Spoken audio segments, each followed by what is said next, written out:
কত আছে? তো বন্ধুরা, তোমরা এখানে গেস করো যে কত টাকা হয়েছে। দেখো এখানে দেখতে পাচ্ছ কত টাকা হয়েছে। তো 2 বছরের মেহনত আছে এখানে, বৃষ্টি ভিজে, রোদে পুড়ে, লোকের গাল খেয়ে, অনেক কিছু সহ্য করে আমি এই টাকাটা জমিয়েছি। কিন্তু কিন্তু কিন্তু কিন্তু কি করব বলো? 10,000ও করতে পারলাম না। কত টাকা আছে তোমরা গেস করে বলো। নিজে কি কেনাকাটা করতে পারবো বন্ধুরা এই পয়সাতে? মেয়েকে দেবো না নিজে নেবো বলো তো?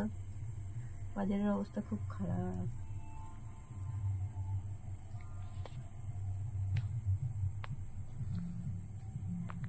এখানে এগুলো 10 টাকার কয়েন, এগুলো 5 টাকার কয়েন, তাই তো? ওখানেও আছে। এখানে 300 টাকা আছে। ওই তো হয়েই গেল 4,400।